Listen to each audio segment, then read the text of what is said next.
Okay, welcome back, everybody, from the coffee break. We're going to start our afternoon session, actually, just our last keynote and our last panel, which is really exciting. So, our keynote today is this afternoon is from Ben Pelletier. Ben is the interoperability product manager for Wing, and he is a man of many hats. He also is the technical steering committee chair for the InterUSS Platform. We heard Ben on the last panel, which was really interesting.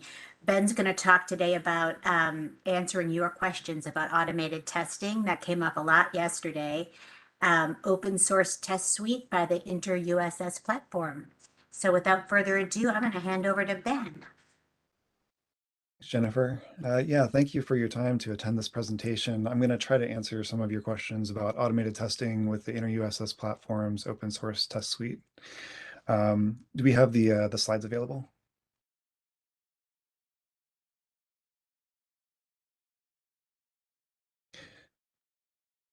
Thank you. Excellent. And we can move on to the next slide.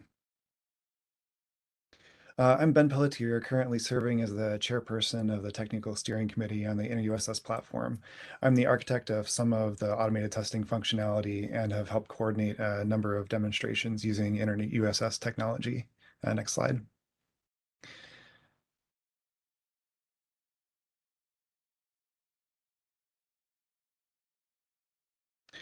The InterUSS Platform is a project of the Linux Foundation, which provides governance for collaborative open source projects. Basically, it's an independent place where industry can come together to collaboratively develop UTM software. We develop software to support simple, secure, and scalable interoperability between UAS service providers to advance safe and efficient drone operations. One of our software products is automated testing geared towards this purpose. Next slide.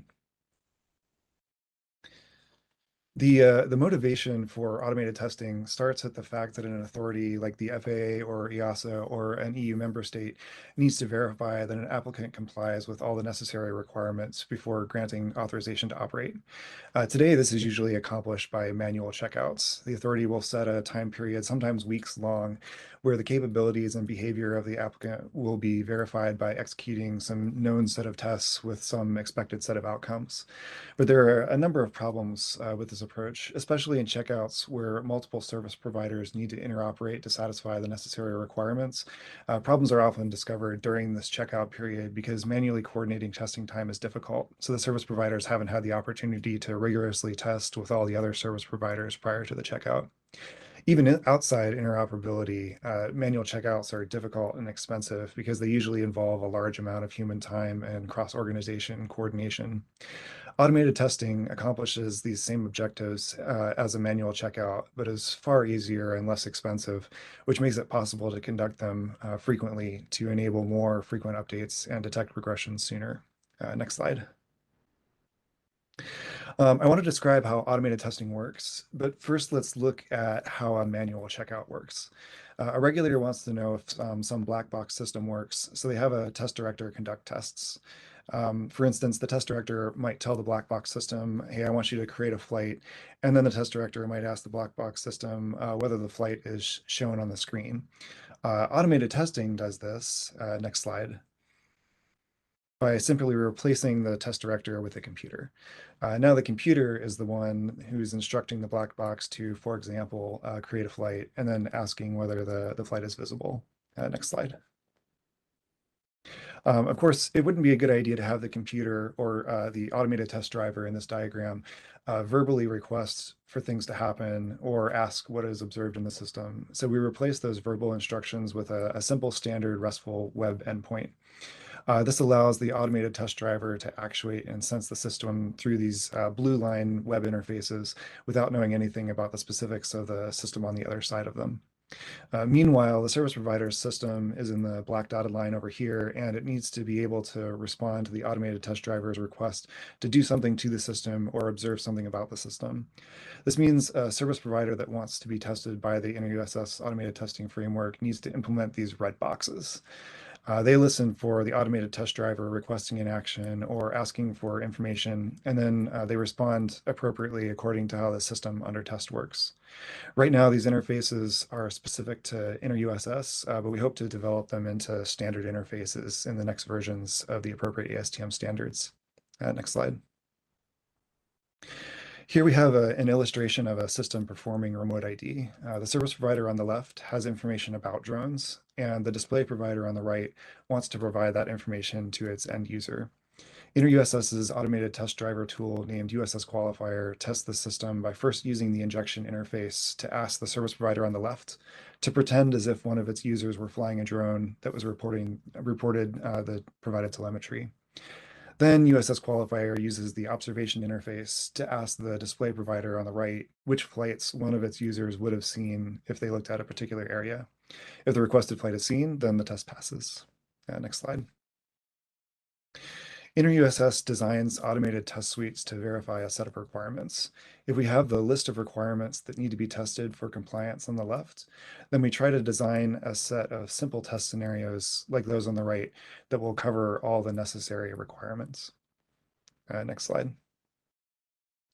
InterUSS's flexible approach in constructing test suites and using test data means that tests can be customized on a per country basis and can support specific review processes. Creating test suites in an open source project like this builds on aviation's history of working together to improve safety by enabling the community to propose updates.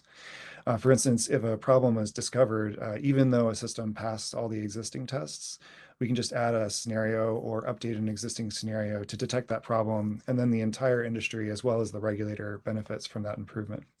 Next slide.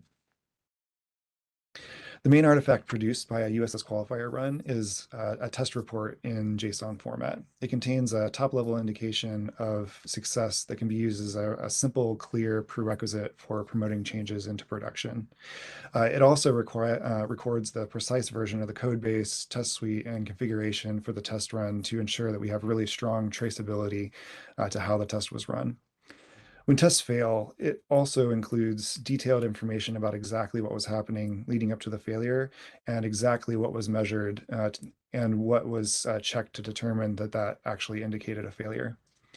Various tools to summarize this really long report are also included, and more can be developed to suit specific user needs should they arise.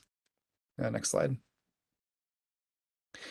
So this slide illustrates where the InterUSS open source test suite could be used in a deployment process. The most important part is the set of external environments on the right. To enable effective interoperability testing between multiple participants, a semi-persistent shared partner qualification environment can be used to run USS Qualifier prior to promoting a change to production. This corresponds really well to the test environment required by both ASTM standards related to federated DTM. Next slide. Even though this automated testing development is relatively new, we already have a number of case studies where it has been used to test multiple participants, and we're excited to add to this list. Next slide. I'll close by encouraging you to try out USS Qualifier for yourself if this technology sounds interesting to you.